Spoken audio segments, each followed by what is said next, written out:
જો મેં તમને કીધું હતું એમ કે તમારી જે ટેક્સ્ટબુક જે છે એ ટેક્સ્ટબુક અને અહીંયા એમાં તમને ઘણો બધો જે વચ્ચે વચ્ચે ડિફરન્સ થી આપશે આમાં જેટલું પણ નીટનું જે વધારાનું આવે છે નીટનું જે નીટમાં જે વધારાનું પૂછાય એ બધી જ વસ્તુ આપણે અહીંયા હારે હારે એના માટે આપણે અલગ ભાગ આપણે કરતા નથી કેમ કે અલગ ભાગ કરવા જાય તો વળી તમને સમજવામાં તકલીફ થાય એટલે સમજવામાં સરળતા રહે એટલે આપણે આખી વસ્તુ જે છે એને આપણે સાથે જ લઈને ચાલીએ સૌથી પહેલા મૂળના વિરુદ્ધ પ્રદેશો આકૃતિ સહ સમજાવો તો કે અહીંયા આકૃતિ જે છે એ આકૃતિમાં તમને મૂળના પ્રદેશો છે દર્શાવેલા છે જેની અંદર આ ભાગ છે મૂળ ટોપીનો એના પછીનો આટલો જે ભાગ આવે એ વર્ધનશીલ પ્રદેશ એના પછીનો આ ભાગ એટલે વિસ્તરણ પ્રદેશ અને છેલ્લો જે ભાગ છે એ પરિપક્વન પ્રદેશ બરાબર અને આ જે ભાગ આ રોમ જેવી રચના છે આપણે રોમ જેવી શું કહેવા માંગે છે તો કે ભાઈ મૂળના વિવિધ પ્રદેશોમાં તેમના ટોચનો મૂલાગ્રનો જે વર્ધનશીલ પ્રદેશ એની આસપાસ રક્ષણાત્મક આવરણ રૂપે ટોપી જેવી રચના ગોઠવાયેલી હોય જેને આપણે મૂળ ટોપ તરીકે ઓળખીએ બરાબર એના જે વિસ્તરણ પ્રદેશ અને પરિપક્વન પ્રદેશ છે એ આપણે જોવા મળે છે સૌથી પહેલા મેં વાત કરી આપણે વર્ધનશીલ પ્રદેશ તો કે આ વિસ્તારના વર્ધમાન કોષો વર્ધનશીલ પેશીના કોષો છે બરાબર એ આવેલા હોય એટલે એ કોષો જે છે એ કેવા આવે કે સતત વિભાજન પામવાની ક્ષમતા ધરાવે એટલે એકમાંથી બે બેમાંથી ચાર 8 16 32 સતત વિભાજનથી વિભાજન પામ્યા હવે વર્ધનશીલ પેશીના કોષો એટલે એનો ગુણધર્મ કેવો હોય તો આ કોષો નાના હોય જીવરસથી ભરેલા અને પાતળી દિવાલ એટલે કે જીવંત એના પછી નંબર 2 ભાગ વિસ્તરણ તો કે આ વિસ્તારના કોષો કદ અને લંબાઈમાં ઝડપથી વૃદ્ધિ પામે છે તેમજ લંબાઈ તથા ઘેરાવમાં એ વૃદ્ધિ દર્શાવે છે લંબાઈ એટલે આમ અને ઘેરાવ એટલે આવી બરાબર આ બંને ભાગને વૃદ્ધિ દર્શાવવામાં આવે છે એના પછી જે છે પરિપક્વન તો કે હવે અહીંયા કોષો જે છે કોષો એ વિભેદન પામી અને પેશીની રચના કરે આ વિસ્તારમાંથી પાતળા નાજુક તંતુમય મૂળરોમ જે છે મૂળરોમ જે ઉત્પન્ન થાય એટલે આ જે પ્રદેશ છે એ પ્રદેશને મૂળરોમ પ્રદેશ તરીકે પણ ઓળખવામાં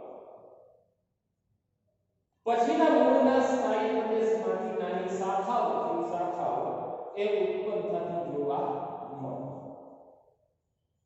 એના પછીનું મૂળ ટોપી તો કે મૂળના ટોચના વર્ધનશીલ પેશીના કોષોનો બનેલા વૃદ્ધિ પ્રદેશની આસપાસ ગોઠવાય રક્ષણ આપતી જે રચના છે મૂળ ટોપી તરીકે ઓળખવામાં આવે હવે જો સ્થળજ વનસ્પતિના મૂળ ફરતે આવેલો રક્ષણાત્મક આવરણ હોય તેને આપણે મૂળ ટોપ તરીકે ઓળખીએ દાખલા તરીકે કેવું જ્યારે જલદ વનસ્પતિની અંદર આ આવેલું આવરણ જે છે પ્રમાણમાં શિથિલ આવરણ છે એટલે કે જાડું છે મજબૂત બરાબર એને આપણે મૂળ ગ્રોહ તરીકે ઓળખીએ દાખલા તરીકે જળ શૃંખલા આજે વાત કરી એ આપણે મૂળના વિવિધ પ્રદેશોની આપણે વાત કરી હવે ત્યાંથી આગળ આપણે વાત કરવાની છે એ સ્થાનિક મૂળના ખોરાક સંગ્રહ માટેના રૂપાંતરણ આપણને ખબર છે કે મૂળતંત્ર જે છે મૂળતંત્રના બે પ્રકાર છે એક સ્થાનિક મૂળતંત્ર અને બીજું જે છે એ અસ્થાનિક મૂળતંત્ર જેમાં સ્થાનિક મૂળતંત્ર જે છે એના બરાબર ખોરાક સંગ્રહ માટેના રૂપાંતર આપણે પહેલા સમજીએ તો એ શું કે પર્ણો દ્વારા તૈયાર થતો ખોરાક જે છે એમાં જે વધારાનો ખોરાક છે એ કેટલીક વાર મૂળ જે છે એ મૂળની અંદર સંગ્રહ થતો જોવા મળે છે એમાં સૌથી પહેલું જે છે પેલું એ છે ગાજર તો કે ગાજરના સ્થાનિક અથવા તો સૌથી મૂળમાં ખોરાકનો સંગ્રહ થાય અને માંસલ બને આ માંસલ રચના જે છે એ શંકુ આકારની બને છે આવા શંકુ આકારના જે મૂળ જે છે એ મૂળને આપણે શંકુ આકારના સૌથી મૂળ જે છે એ શંકુ આકારના સૌથી મૂળ તરીકે આપણે ઓળખતા હોઈએ છીએ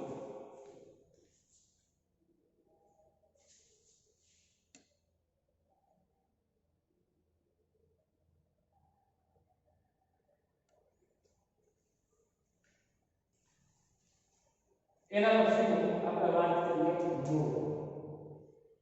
તો કે મૂળાના સ્થાનિક મૂળમાં ખોરાકનો સંગ્રહ જે સંગ્રહ થાય અને માંસક અને દળદાર બને અને ત્રાક આકારની રચના છે એ ત્રાક આકારની રચના બને. આ ત્રાક આકારની રચના વાળા જે મૂળ છે એને ત્રાકાકાર સ્વરૂપી મૂળ તરીકે આપણે ઓળખીએ. એના પછી શું છે એ છે બીજ. તો કે બીજમાં બધો જ ખોરાકનો સંગ્રહ છે એ મૂળના પાયાના ભાગ પાસે થાય. એનો જે પાયાનો ભાગ હોય ત્યાં, બરાબર, ત્યાં સંગ્રહ થાય અને એ પછી એકાએક સાંકડી દોરી જેવી રચના છે, સાંકડી દોરી જેવી રચનામાં પરિણમે છે. બરાબર, એટલે આપણે જે ભમેડો હોય, બરાબર, એ ભમેડા આકારની રચના છે એ ભમેડા આકારની રચના બને. આવા જે મૂળ છે તે મૂળને આપણે ભ્રમરાકાર સ્વરૂપી મૂળ તરીકે ઓળખીએ. પરીક્ષામાં ઘણી વખત તમને 3 માર્કનો એવો પ્રશ્ન પૂછાય કે ભાઈ સ્થાનિક મૂળતંત્રના ખોરાક સંગ્રહ માટેના રૂપાંતરણો સમજાવો. તો ત્યાં આપણે લખશું ગાજર, મૂળો અને બીજ. બરાબર, તમને ઘણી વખત એમ કે શંકુ આકારના સૌથી મૂળતંત્રનું ઉદાહરણ જણાવો અથવા તો ત્રાકાકાર પ્રકારના સૌથી મૂળતંત્રનું ઉદાહરણ જણાવો, એમસીક્યુમાં પૂછાય, અથવા તો ભ્રમણાકાર સૌથી મૂળનું ઉદાહરણ જણાવો, તો આપણે એના નામથી આપણે દેશું. એના પછીના અસ્થાનિક મૂળના ખોરાક સંગ્રહ માટેના રૂપાંતરણો અથવા તો તંતુમય મૂળના ખોરાક સંગ્રહ માટેના રૂપાંતરણો. એમાં સૌથી પહેલા આપણે વાત કરીશું સરળ સાકર મૂળ. તો કે જે સક્કરિયા છે એ સક્કરિયાના જે વેલા છે એ વેલાની જે એકલ લોકલ જે શાખા અસ્થાનિક મૂળતંત્રની જે જુદી એકલ લોકલ જે શાખાઓ હોય એ શાખાઓની અંદર ખોરાકનો સંગ્રહ થાય છે અને એ અનિયમિત આકારની રચના છે એ રચના કરતા જોવા મળે છે. આવા અનિયમિત આકારની રચના ધરાવતા આવા જે ખોરાક સંગ્રહી મૂળ છે એ મૂળને આપણે સરળ સાકર મૂળ છે એ સરળ સાકર મૂળ તરીકે આપણે એને ઓળખીએ છીએ. એના પછીનું અસ્થાનિક મૂળતંત્રનું બીજું ઉદાહરણ ગુચ્છાદાર સાકર મૂળ. તો કે સતાવરી અને ડાહલિયા જેવી જે વનસ્પતિ છે એમાંથી ઉદ્ભવતા અસ્થાનિક તંતુમય મૂળમાં ખોરાકનો સંગ્રહ થાય અને ગુચ્છાઓ થાય. જો આપણે આગળ જે વાત કરી ગયા હતા એ શેની વાત કરી ગયા હતા? તો કે આપણે આગળ સક્કરિયાની વાત કરી ગયા હતા. એની અંદર માત્ર એકલ લોકલ જે શાખા હતી એ શાખાની અંદર મૂળના ખોરાકનો સંગ્રહ થતો. અહીંયા જે બધા તંતુમય મૂળ છે એમાં એક હારે ખોરાકનો સંગ્રહ થાય એટલે એને પરિણામે ગુચ્છા જેવી રચના બને. બરાબર, એટલે આવા જે મૂળ છે એને આપણે ગુચ્છાદાર સાકર મૂળ જે છે એ ગુચ્છાદાર સાકર મૂળ તરીકે ઓળખીએ. એના પછીનું જે છે એ યાંત્રિક આધાર માટેના મૂળના રૂપાંતરણો સમજાવો. તેમાં પહેલું જે ઉદાહરણ છે એ તંતુમય મૂળ છે અથવા તો અસ્થાનિક મૂળતંત્રનું ઉદાહરણ છે જેને આપણે અવલંબન મૂળ તરીકે પણ ઓળખીએ. મકાઈ અને કેવડા જેવી વનસ્પતિમાં પ્રકાંડના જમીનની નજીકના ગાંઠમાંથી અસ્થાનિક મૂળ કે જમીન તરફ ત્રાંસા આગળ વધે છે અને જમીનમાં પ્રવેશી યાંત્રિક આધાર પૂરો પાડે છે. તમે મકાઈની અંદર પછી શેરડીમાં આવા આ ત્રાંસા મૂળ જે છે તમે જોયા છે. બરાબર ને, તમને ખબર છે કે આ એનો ભાગ છે કેવો છે? અસ્થાનિક તંતુમય મૂળનો. એટલે તમને ખબર છે ઘણી વખત શેરડી અથવા તો મકાઈ વધારે પવન આવે તો એક બાજુ નમી જાય. આપણે એમ કહીએ કે મકાઈ અથવા તો શેરડી ઢળી પડી. બરાબર, એ ઢળી એટલા માટે પડી હોય કે આ તંતુમય મૂળનો જેને ટેકો મળ્યો હોય એ તૂટી ગયો એટલે એને પરિણામે એક બાજુ નમી જાય. બરાબર, અહીંયા શું કહે તો કે ભૂગર્ભીય મૂળતંત્ર જે છે એ મૂળતંત્ર એ છીછરું હોય, એકદમ કેવું હોય? જમીનના ઉપરના ભાગમાં, એટલે એના આવા વધારાના આધાર જે છે એ આધારની જરૂર પડે. આવા જે મૂળ છે એ મૂળને આપણે કેના નામથી ઓળખીએ તો કે અવલંબન મૂળના નામથી ઓળખીએ. એના પછીનું સ્થાનિક મૂળતંત્રનું ઉદાહરણ અથવા તો એને સ્તંભ મૂળ કહીએ, બરાબર, પ્રોપ રૂટ તરીકે ઓળખવામાં આવે. આપણને ખબર છે કે વડનું જે મૂળતંત્ર છે એ મૂળતંત્ર એ ખૂબ જ સજ્જડ પકડ ધરાવતું મૂળતંત્ર છે. એટલે વડની જે ક્ષમક્ષિતિજ જે વિકાસ પામતી આવી જે શાખાઓ છે એ શાખાઓ એ આગળ જતા આમ ઢળી પડે, બરાબર. તો એ શાખા તૂટી પડે, એ તૂટી ન જાય એટલે એની અંદરથી આવા આમ જમીનને સમાંતર, બરાબર, આવી રીતના, બરાબર, એવા મૂળ જે છે એ મૂળ એ ઉત્પન્ન થાય છે, બરાબર. શાખાઓ પરથી સમૂહમાં ઉત્પન્ન થતા આવા દોરડા જેવા સ્તંભમૂળ જમીનમાં પ્રવેશી અને ટેકો બનાવે, જે લાંબા સમયે જાડા થાંભલા જેવા બને છે. આવા જે મૂળ છે એને સ્તંભમૂળ તરીકે ઓળખવામાં આવે. ગુજરાતની અંદર નર્મદાના કિનારે આવેલો જે કબીરવડ જે છે એ કબીરવડ એ કહેવામાં આવે છે કે કબીર જે છે કબીર એ એના છાયા નીચે બેસતા, બરાબર, એ ત્યારનો વડ છે. એટલે લગભગ આજથી 200-300 વર્ષ જેટલો જૂનો એ વડ છે. હવે એ વડની અંદરના આ સ્તંભમૂળ જે છે એ સ્તંભમૂળ એ એટલા જાડા થઈ ગયા છે કે પોતે પ્રકાંડ જેવા થઈ ગયા છે. એટલે એને પરિણામે હવે આજે આપણને ખ્યાલ નથી આવતો કે એનું મૂળભૂત પ્રકાંડ જે છે એ પ્રકાંડ એ કયું હતું.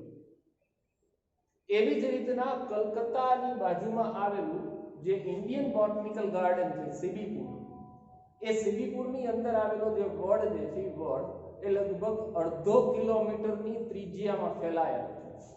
હવે એની અંદર પણ મૂળભૂત પ્રકાંડ આજે જીવંત હશે કે નહીં હોય, અથવા તો એ સડી ગયો હશે તો પણ કોઈને ખબર નથી. એની જગ્યાએ આવા જે સ્તંભમૂળ જે છે એ સ્તંભમૂળ એ ત્યાં પ્રકાંડ તરીકે વર્તતા આપણને જોવા મળે. એના પછીનું આરોહણ માટેના મૂળના રૂપાંતરણો સમજાવો.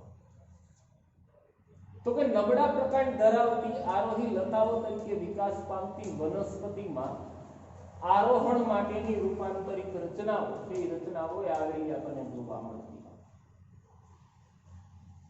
અળુની વેલ અથવા તો જે મની પ્લાન્ટ જે છે એ મની પ્લાન્ટ આપણા ઘરની અંદર હોય છે, બરાબર ને, એમાં પ્રકાંડની ગાંઠ તેમજ આંતરગાંઠમાંથી લાંબા શાખિત કે અશાખિત બદામી રંગના મૂળ ઉત્પન્ન થાય.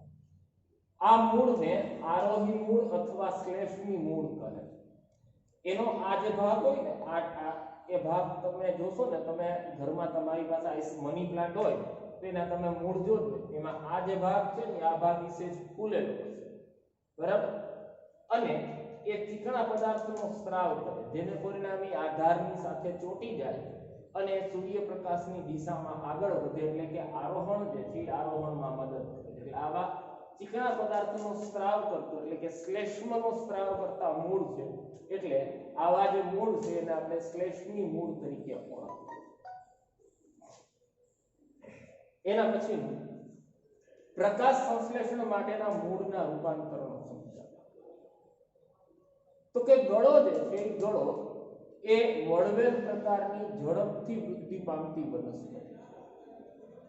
હવે એની વૃદ્ધિ ખૂબ જ ઝડપથી થાય છે, પરંતુ એની અંદરના જે પર્ણો જે છે પર્ણો એ ખૂબ જ નાના છે.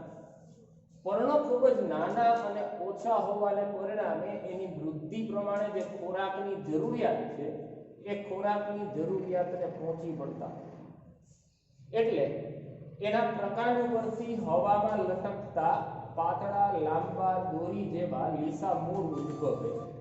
અને આ જે મૂળ જે છે એ મૂળ એ લીલા રંગના હોય અને હરિત દ્રવ્ય ધરાવતા હોય કે જે પ્રકાશ સંશ્લેષણનું કાર્ય છે એ પ્રકાશ સંશ્લેષણનું કાર્ય કરતા જોવા મળે છે.